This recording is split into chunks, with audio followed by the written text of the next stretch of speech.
ओम शांति। आज हम सभी एक विशेष विषय पर चर्चा करेंगे। ब्राह्मण जीवन के नियम और मर्यादाएं क्या है और अभी हमें संगम युग पर जो ईश्वरीय जन्म मिला, भगवान की गोद मिली है, तो इस टाइम पर अगर हमने ब्राह्मण जीवन के नियम और मर्यादाओं को नहीं समझा तो हमें अंतिम समय में बहुत पश्चाताप होगा। इसलिए हमें इसको समझना है, क्योंकि हम ब्राह्मण तो बन गए, अगर हमने नियम और मर्यादाएं पता है तो हमारा जीवन ही, नियम मर्यादा यदि नहीं पता तो हमारा जीवन ही एक व्यर्थ है। लेकिन बाबा कहते कि इन चीजों को यदि पता ही नहीं तो क्या फायदा होगा। तो आज हम इसके बारे में चर्चा करेंगे। तो एक बहुत सुंदर एक सामने उदाहरण है। एक दिन एक सन्यासी एक तालाब कुएं के नजदीक सो रहा था, थका हुआ था और एक पत्थर वहीं पर रखा हुआ था और वो अपने सिरयाने पत्थर को लेकर के अपना तकिया बना करके सो गया।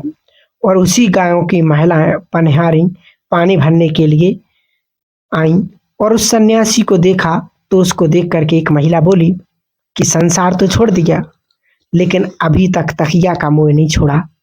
सन्यासी सो रहा था, थक गया था, पत्थर को तकिया बनाए हुए था, तो उसने उसको देख करके कहा कि संसार तो छोड़ दिया लेकिन तकिया का मोह नहीं अभी तक गया।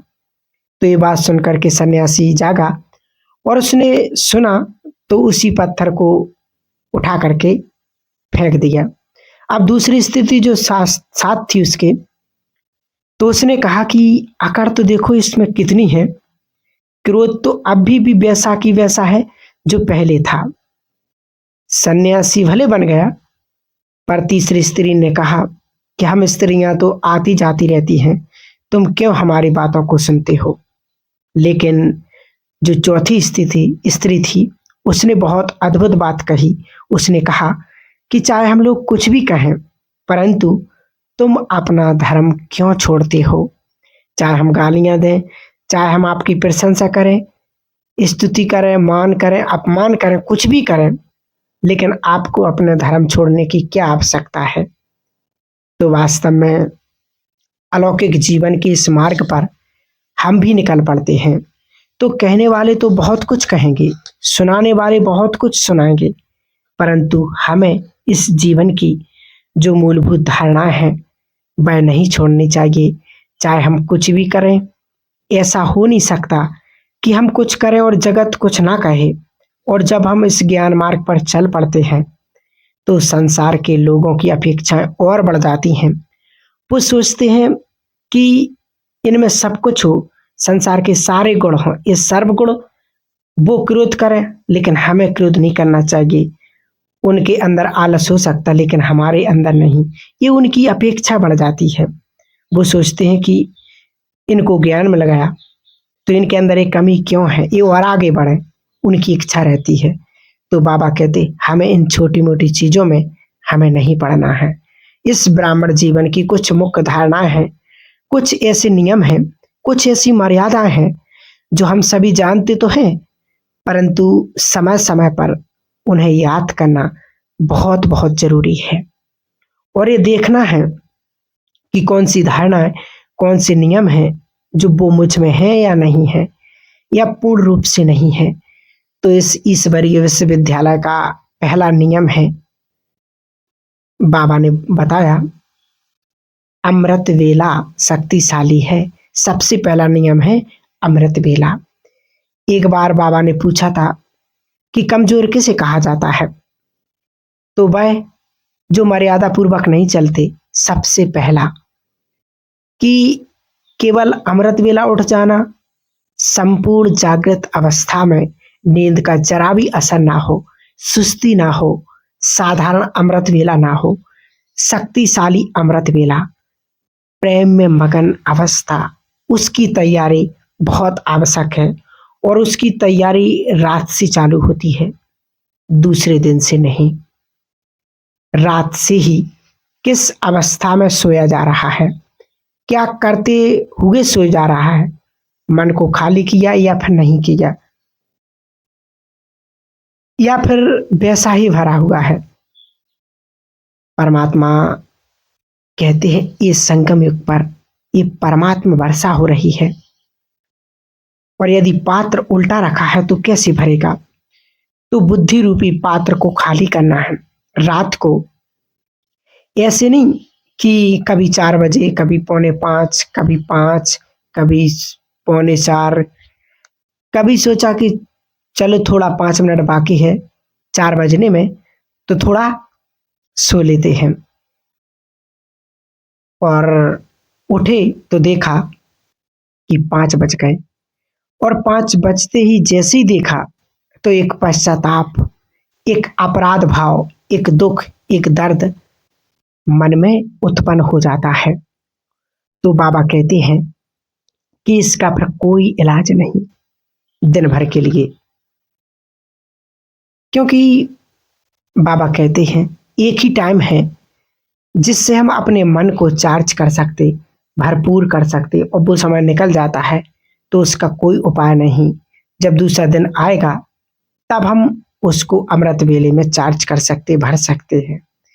इसके लिए बताते हैं जैसे कि बड़े बड़े शहर हो, मुंबई जैसे शहर हो, तो उसमें पानी आता है नल के द्वारा, तो उसका टाइम फिक्स रहता कि भाई इस टाइम पर पानी आएगा, और उस टाइम पर पानी आता है, और उस टाइम पर पानी यदि हमने नहीं भरा तो पूरा दिन फिरते रहोगे पानी मांगते हुए, यहाँ पर वहां पर, तो पूरा दिन घूमते रहेंगे, क्योंकि हमने वो समय चुका दिया है, गवा दिया है, व्यर्थ बर्बाद कर दिया है। तो ऐसे ही बाबा भी कहते कि सुबह सुबह अमृत वेला, अमृत मिलता है, और जिसने नहीं भरा तो पूरा दिन मांगता रहेगा कि हमें सुख दे दो, हमें शांति दे दो।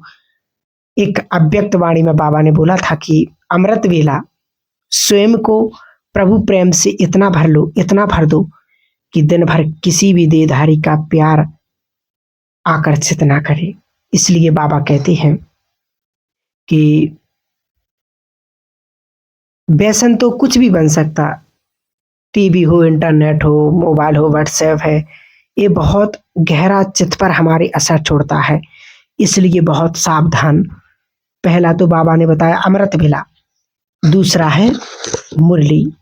मुरली से हमें क्या पॉइंट उठानी है। मुरली तो हमने बहुत पढ़ी, लेकिन अब हमें उन महावाक्यों का चिंतन करना है। मूल्यों में जैसे आता है कि याद की यात्रा, तो ये पॉइंट निकाल करके उसका चिंतन करना सारा दिन, और उससे हमें क्या फायदा है वो बाबा की याद से हमें उसका चिंतन करना है। जब तक हम अपना चिंतन स्वयं नहीं करेंगे तो कुछ भी याद नहीं रह सकता, चाहे कोई भी व्यक्ति कितना भी करे। इसलिए स्वयं का चिंतन हमें जरूर करना है।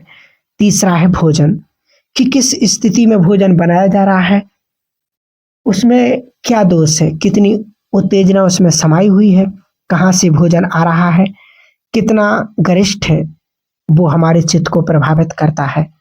वो हमारा भोजन हमारा मन बनता है, जो हमारा हम स्वीकार करते हैं भोजन का एक भाग हमारा मन बनता है, कि मन को हम किस भाव में ले जाना, कहाँ ले जाना, कहीं भोजन से किसी की हम हिंसा तो नहीं कर रहे, किसकी कैसी मनोदशा में हम स्वीकार कर रहे हैं। यदि क्रोध है, अगर क्रोध में आकर के हम भोजन को स्वीकार कर रहे हैं, खाया जा रहा है, तो यहाँ तक बताया गया है कि वो भोजन मांसाहारी है, क्योंकि वो भोजन हमारे रक्त में जाता है। इसलिए बहुत प्रेम पूर्वक भोजन को स्वीकार करना है, और बहुत धन्यवाद करना है उस किसान को भी, उस भूमि को भी। भोजन में कभी दोष नहीं निकालना कि नमक कम है, मीठा कम है, चिटपटा है, क्या है, कैसा नहीं। धन्यवाद करना है कि वाह प्रभु, आपका लाख लाख शुक्रिया कि आपने मुझे ये भोजन स्वीकार करने का इसके लायक समझा, क्योंकि दुनिया में कई लोग ऐसे हैं जिनको एक टाइम का भोजन भी नहीं मिलता है। इसलिए हमें उस भोजन का, उस भूमि का, बनाने वाले का, किसान का सबसे महत्वपूर्ण बाबा का धन्यवाद हमें ज़रूर करना है। जो बाबा की श्रीमत के अनुसार मिल गया है वही हमें स्वीकार करना है। अगला है ट्रैफिक कंट्रोल। ट्रैफिक कंट्रोल के लिए भी हम जब भी ट्रैफिक कंट्रोल बजे तो हम 1 मिनट 2 मिनट जरूर रुक करके उसका अभ्यास करें। अगला है नुमासाम योग। बाबा ने कहा जो योग नहीं कर सकते वो ट्रैफिक कंट्रोल के माध्यम से 2-2 मिनट जब ट्रैफिक कंट्रोल बचता है तो उस टाइम पर भी हम याद कर सकते हैं। उससे हमारा भाग्य तो जमा होगा ही। फिर है नुमासाम योग। ऐसे कई भाई बहन हैं जो जिनका नुमासाम योग ट्रैवलिंग में जाता, किसी का ऑफिस में जाता, किसी का बिजनेस, किसी का धंधे में, किसी का कहीं ना कहीं जाता है, परंतु उस स्थान को ही जहाँ पर हम जिस स्थिति में हैं उसी स्थान में हम 7 से 7:30, 6:30 से 7:30 योगयुक्त होकर के रहना है। जहाँ पर भी हम रहते हैं वहाँ पर हमें उसका स्थान को योगयुक्त बनाना है। और अगला है बाबा को चार्ट जरूर लिखना है कि हमने पूरे दिन में क्या क्या किया है। और फिर अगला है रात्रि सोने से पहले बाबा को याद करना चाहिए। एक अव्यक्त मूल्य हमें जरूर पढ़ना है, बाबा को पोतामेल देना है और बिल्कुल हल्का होकर के रहना है। ये सब कुछ करते हुए लेकिन एक बात हमें विशेष बात का ध्यान देना है कि जब हम सोते हैं तो सोने से पहले हमें एक कवच पहना है। जो हमारा बेड है, हमारी जो खटिया है, उसे कवच पहनाना है, तब उसमें सोना है।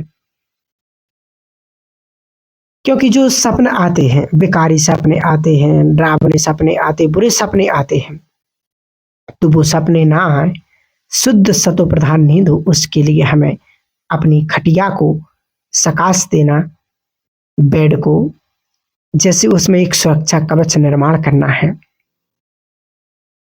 स्वयं का अभ्यास करते करते हम जब सोएंगे, क्योंकि स्वयं ही हमारा कवच बन जाएगा कि मैं अनासक्त हूँ, योगी हूँ, मैं मास्टर सर्वशक्तिमान हूँ। और सबसे अच्छा है कि सोते सोते योग करते करते हमें सोना है। टीवी देखते, मैसेज करते, बात करते, ये करते हुए हमें नहीं सोना है। नहीं तो जो आज हुआ है ये कल भी होगा। इसलिए हमें धन्यवाद का भाव लाना है और ऐसा भाव करते हुए हमें सोना है। ये बाबा ने हम बच्चों को नियम बताए हैं। नियम तो बहुत सारे हैं, परंतु ये कुछ जो हमारी दिनचर्या से रिलेटिव हैं, इन नियमों को हमें जरूर पालन करना है।